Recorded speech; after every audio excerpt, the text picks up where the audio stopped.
Hello and welcome to Daily Current Affairs by Ekam IAS. Today is 25th August 2019 and the topics for discussion are alternative investment funds, know your customer, sensor to detect hydrogen, clouded leopard, map aided program and previous year question revision series. Now coming to our first topic, which is alternative investment funds. Now this is in news because the finance minister has said that surcharge that was announced in the union budget will not be applicable on foreign portfolio investors. Okay, so FPIs will not be applicable any surcharges, but no mention of this thing was made with respect to alternative investment funds. Now alternative investment funds are also structured very similar to these trusts, so they can be applicable to surcharge. So now let's go dive deeper into the alternative investment funds.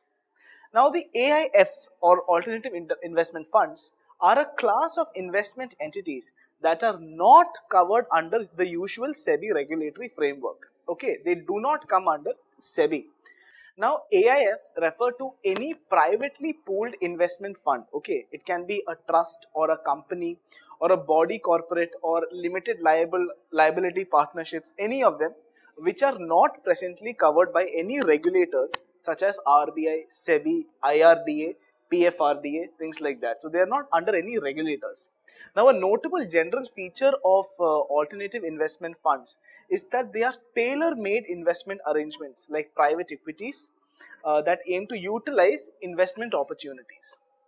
Now therefore AIFs includes private equities, venture capital funds, hedge funds, commodity funds, debt funds, infrastructure funds and many more funds in this category, okay, which are private, tailored for one specific usage.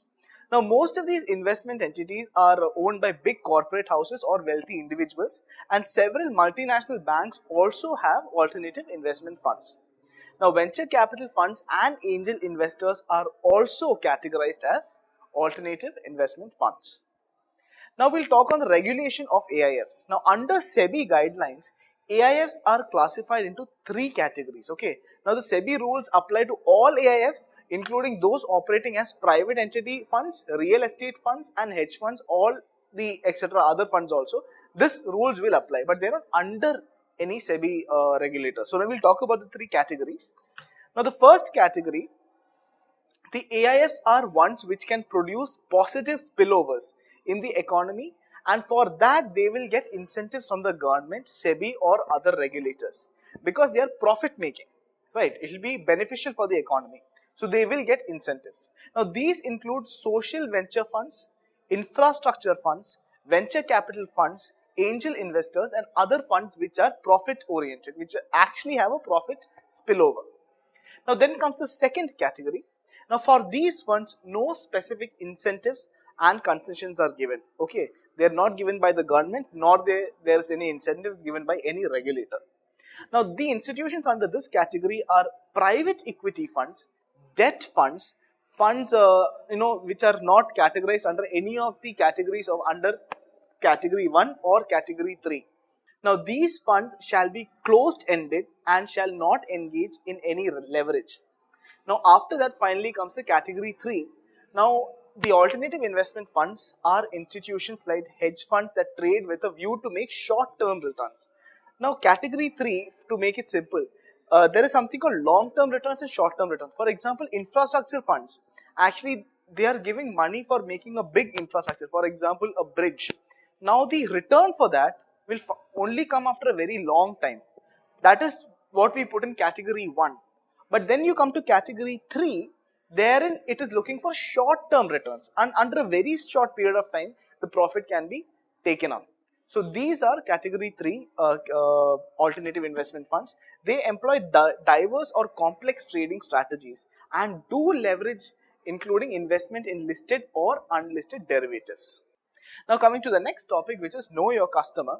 Now this is in news because the NBFCs are to be permitted to use the Aadhaar authenticated bank KYC to avoid repeated processes. Now KYC here stands for know your customer. Now it allows easier, fast transacted onboarding of customers, and necessary changes shall be made in PMLA rules and Aadhaar regulations. Now we'll talk about know your customer. Now the central know your customer or CKYC is a centralized depository of KYC records of customers engaged in various financial market segments. Now the uniqueness of the central KYC is that once a person or an investor completes his KYC process with a financial entity like a bank or mutual fund, he need not enter his KYC norm again. So basically, if basically an individual who is under a central KYC form, if he goes into one bank and fills his KYC in one bank, after that if he goes to another bank, for example, he will not need to actually fill his KYC again, because it's under a central repository. It's a central database. So from the other bank, and I directly take his know your customer informations from the central database itself. Now the CKYC has uniform know your customer norms and various institutions across the financial market like banks, mutual funds, NBFCs, etc. And they can access information stored in the central registry about the customers. Okay. Now the interusability or the use of common data by different financial institutions reduce the burden of producing and verifying KYC documents every time when a customer approaches a financial entity. It simply says that since a bank or a separate institution need not process the KYC norms of every person that goes inside, because that person may have actually recorded his KYC information in some other areas. So now the central repository can directly give them, which is already processed. So the processing time will drastically reduce. Now the program is managed by the Central Registry of Securitization and Asset Reconstruction and Security Interest in India, CERSAI, CERSAI. Now the central KYC information can be accessed by authorized institutions, notified institutions under the Prevention of Money Laundering Act, or rules framed by the Government of India or any regulator. Regulator here will be RBI, SEBI, IRDA, etc. Now the financial entities usually frame their KYC policies incorporating 4 key elements. Now these are customer acceptance policy, customer identification procedures, monitoring of transactions, and finally the risk management. These are the 4 key elements which will be taken into consideration under KYC forms. Now the stringent regulatory environment established by KYC as a mandatory and crucial procedure for financial institutions will make it more secure. Now as it minimizes the risk of fraud by identifying suspicious elements earlier on the client business relation cycle. It is much more safer. So first of all, the advantage of this thing, it will reduce the processing time. Okay, now because of the regulatory framework, all the fraud elements will be there that can be eliminated. Now, it will be more secure client to business transactions that will take place. So it is better for the client also, for the business also, and for the economy as a whole also, as these fraud elements are taken care of. Now coming to the next topic, which is sensor to detect the hydrogen. Now this is a news because a sensor that can detect hydrogen gas even when present at extremely low concentrations of 1 part per million has been developed by researchers in IIT Jodhpur. Okay, and this is in collaboration with IIT Hyderabad. Now we'll talk more about this news. The sensor has a 30% sensitivity to detect hydrogen at 1 parts per million concentration, and that is the lower side, and at the higher end up to 74% sensitivity when the concentration of gas is at 100 ppm. Okay, now the time limit the time period for it will take to detect is around 25 seconds. So that is very quick to detect hydrogen. Hydrogen leakages is actually explosive in nature, since hydrogen is a very flammable gas. Now, what is the relevance of this invention? Now, hydrogen gas is a pollution-free renewable resource energy, and it is seen as a fuel for the future. This is the reason why hydrogen is important. However, hydrogen is highly explosive and flammable in nature. It is a small molecule and can readily mix with air, but detecting hydrogen gas leakage is quite difficult. It's difficult because there is no color to it, it's transparent just like air, and there is no smell also, it has no smell. That's the reason why it's very, very dangerous. Now, so a sensor with respect to this can detect it even if it is present at very low concentration. That will become much more essential in case there is a leak in the, for example, if they are trying to develop energy conversion machine in the future which is using hydrogen. So we have to detect if there is any leakage in that. So for that, this technology, which is a sensor to detect the hydrogen gas, will be very, very helpful. Now coming to the next topic, which is the clouded leopard. Now a research paper published over 20 researchers from across the globe has helped understand the habitats, migration corridors of clouded leopards and laid out the conservation strategies of these animals. Now, by using over 3,000 trap locations spread over 45 sites, the model looked at 9 countries. Now, these 9 countries are Bhutan, Nepal, India, Peninsular Malaysia, Thailand, Vietnam, Cambodia, Laos, and Myanmar. Now, these are the 9 countries. Okay. Now, and this research also suggests that only 9.44% of the studies regionally were highly suitable for clouded leopards. Now in India, the site for study was chosen as the Dampa Tiger Reserve in Mizoram. Now Dampa has been in news lately because it is one of the tiger reserves where the tiger were estimated to be 0 as a part of the latest All India Tiger Estimation Exercise. Now in this survey, Dampa registered highest population densities of clouded leopards from all the sites that has been surveyed. In 2018, India added clouded leopard into its recovery program for critically endangered species to aid more research and strengthen conservation efforts for these animals. Now, take a note here. This recovery program for critically endangered species are with respect to India. Okay, it is not with respect to the world, because there are many animals under this program which is actually critically endangered in India. But if you see the IUCN Red Book status of these things, it may be least concern also. So this is the reason why sometimes it can be confusing. All the animals under this this program need not have a critically endangered IUCN status associated with it. Now, we'll talk about the major findings of the study. Now, when the closed canopy forest cover declined by 35%, the clouded leopard detection decreased by 25%. Now, this shows that clouded leopard presence was positively associated with rain, forest cover and rain. Now, deforestation and reduction in rainfall patterns as a result of climate change influenced the population of clouded leopards in all these in these areas. Now we'll talk about the recovery program for critically endangered species. Now this program is one of the component of the centrally sponsored scheme, which is integrated development of wildlife habitats. Now it was started in 2008. Now is meant for providing support to protected areas. Now the protected areas here are the national parks, wildlife sanctuaries, conservation reserves and community reserves, except for tiger reserves. Now it is for providing support to all these protected areas, protection of wildlife outside protected areas and recovery programs for saving critically endangered species and habitats. So far 21 species has been identified under this program, and you can see all the 21 species in the slide here. Now a few of them are the wild buffalo, the Nilgiri thar, snow leopard, bustard, Asiatic lion, swamp deer, Indian rhinoceros, etc. So you can see all the animals which are under this program in the slide given here. Now we'll talk about the clouded leopard. Now see, clouded leopard had been incorporated into this critically endangered recovery of the critically endangered species in India. However, the IUCN status for clouded leopard is vulnerable. It is not critically endangered, as I told you before. Now this is the state animal of Meghalaya, and its range is from the Himalayan foothills through mainland Southeast Asia into China. Now in Assam, it is located in India, it is located in Assam, northern West Bengal, Sikkim, Arunachal Pradesh, Manipur, Meghalaya, Mizoram, Nagaland and Tripura. So these are the areas where which clouded leopards can be found. Now coming to the next is the map period program.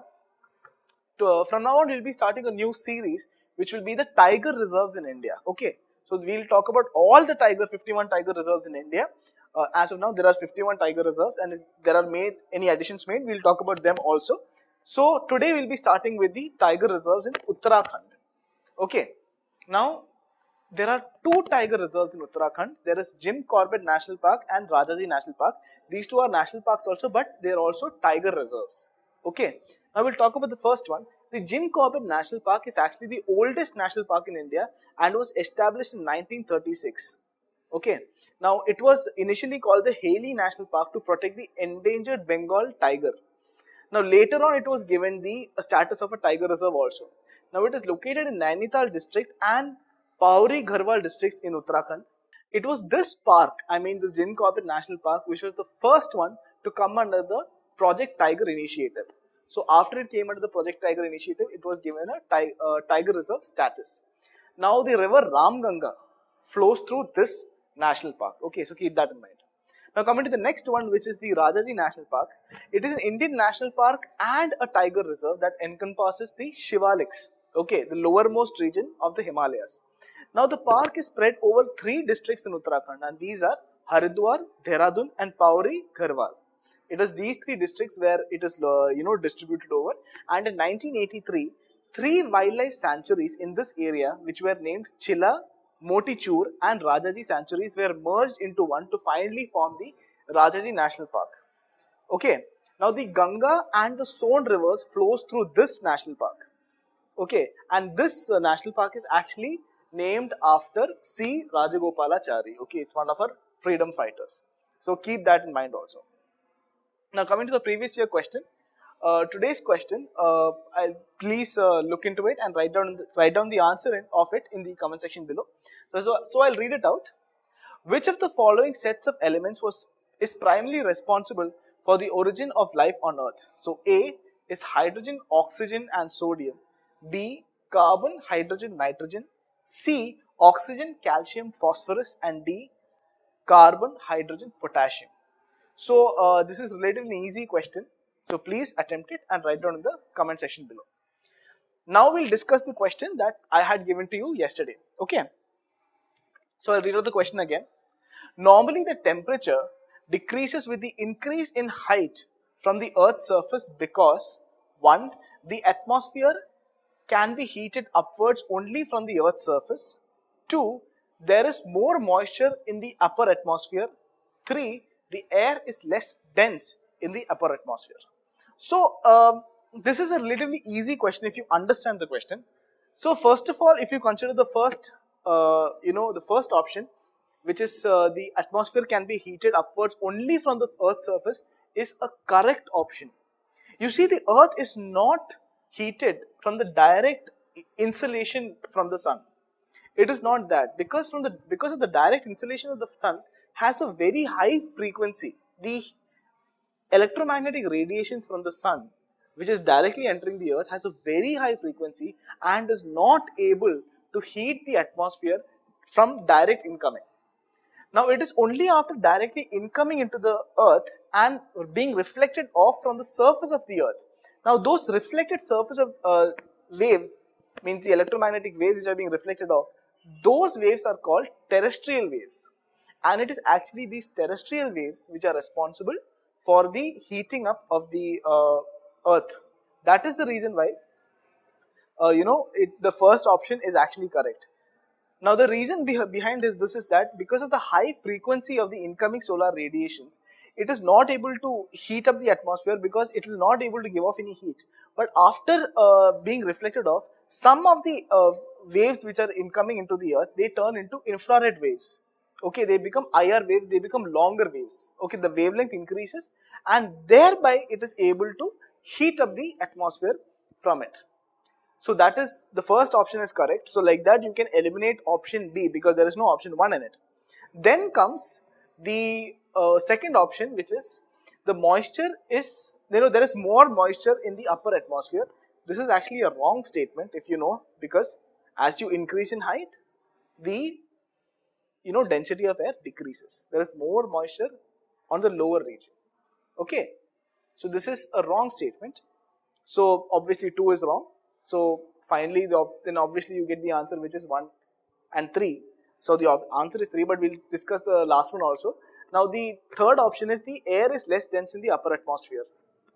Now this is also correct because air actually has a component called carbon dioxide. Now carbon dioxide is a greenhouse gas and carbon dioxide is responsible for heating up of the atmosphere.